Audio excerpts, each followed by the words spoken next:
It's strange, kind of. I mean, you're going to play #1 team on the road. Nobody gives you a chance. How do you approach it?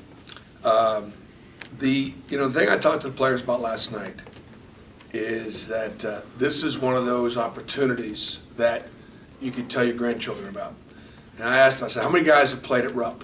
And only one hand raised. That was Jordan, and I don't even know how much he played at Rupp. Nobody else. And I said, listen, this is the biggest on-campus facility in the country. There's not a floor that we'll play on all year long with more history and tradition. There's not a building that will be as loud or as full of people that know the game. And we have an opportunity to represent Auburn, see if we can, find a way to keep them on the perimeter and defend our rim, make shots, and those fans will appreciate, the smallest team in the league, and probably one of the smallest teams in, the Big Five conferences, going up against the largest team in perhaps the history of college basketball. I'm just trying to figure out which 6'10" kid's going to guard KT. That's what I'm trying to figure out. And knowing that when one does, the other one's going to switch off on them. So you just approach it as a real opportunity. And one of the great things about being in the SEC, why did Antoine Mason come to Auburn? He could have gone to Providence, or he could have gone to a couple other places in the East. Part of the reason why he wanted to play at Rupp, because of that experience. And I can tell you from my own history. When I've taken teams to Madison Square Garden, even though I grew up in Boston, it's hard for me to say this, but it's special to coach in that building.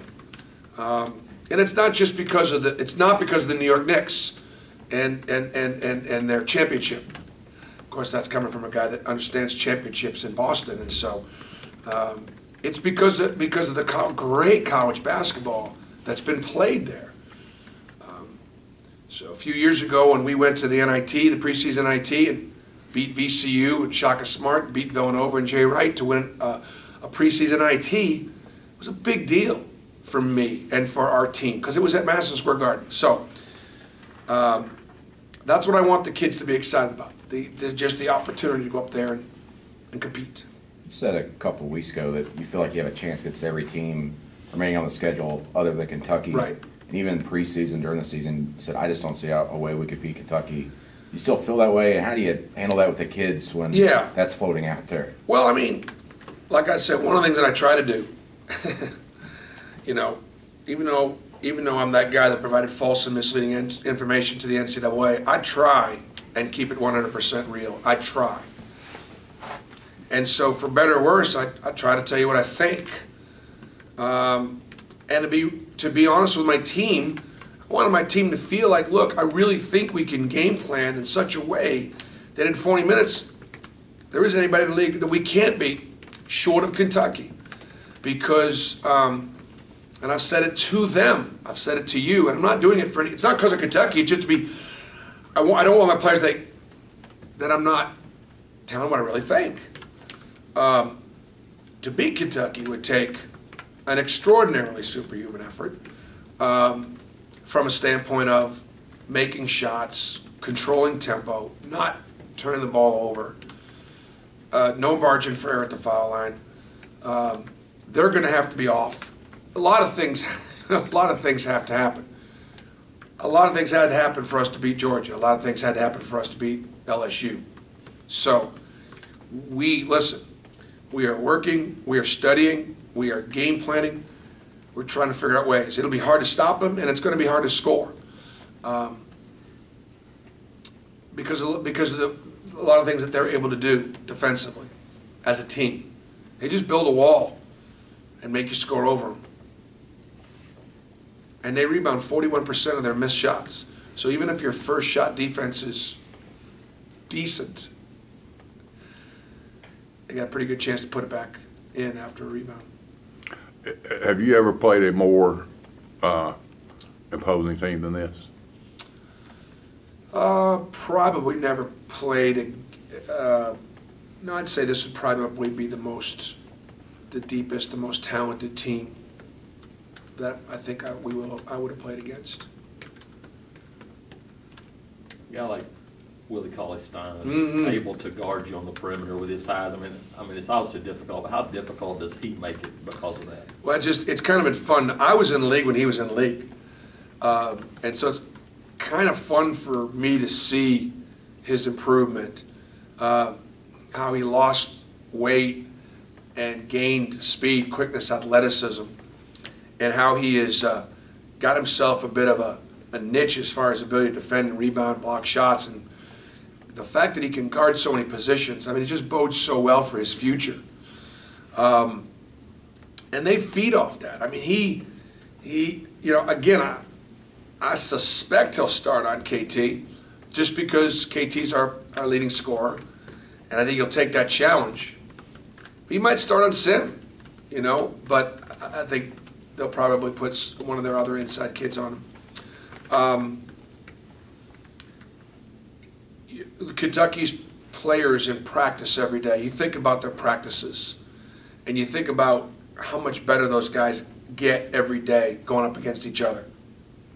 That when you get into certain games against certain teams, I mean, it's their biggest focus for John is to try to get his teams to respect the opponent and get them to play as hard against us as they do against themselves in practice. That's one of the reasons why I think a lot of times those guys will get better. One of our challenges in rebuilding this program and is our guards could go at each other a little bit this year between all of our backcourt guys and get better. Antoine and KT, Taj, and KC, and Kareem, who's sitting out in practice, and Malcolm, and you know, we're pretty good guards, pretty deep, and they go at each other, and they got better. With Matt being out,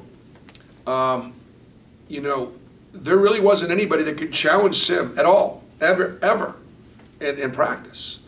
So, you know, how much better could he get through the season? Because I had nobody to challenge him. I'm hoping that obviously that'll change. Our front line returns. Hopefully Matt gets healthy. We'll bring a guy or two in, and we'll get better. But that's the thing that jumps out at me when you say Willie Cauley-Stein is he's gotten better. Why did he get better? Because the guys he goes up against every day. He went up against guys that went up against about a half a dozen guys that are in the NBA right now during his career at Kentucky. What impact do you think for your guys that were here last year? Tony Barbie sitting on the bench over there. Do you think that'll have any impact on them? I mean, I'm sure in their own. You'd have to ask them. I think in their own way, what I'd want them to do is be grateful that Coach Barbie brought them here to Auburn. That without Coach Barbie seeing something in them, they wouldn't have an opportunity to be part of this Auburn family. And I can tell you, the 5 guys that return really feel good about Auburn and their experience here. So I would hope that would be their first thought about Coach Barbie. Is this one of those games, you were talking about guard play, is this one where you maybe try to emphasize or overemphasize the speed and quickness a little bit, given their size? Yes. Yeah, we'll try to, again, like some of the teams that we played against, whether it be Georgia and LSU on the positive side, Ole Miss, Arkansas on a more negative side. All right, we're smaller than they are, okay? Are we quicker than they are? Can we do some things? Can we do some things on the perimeter? Like, in other words, one of the things I did was I brought 10 guys in. I said, let's all get in the paint. Come on, let's all get in here. I said, in here, we're in trouble.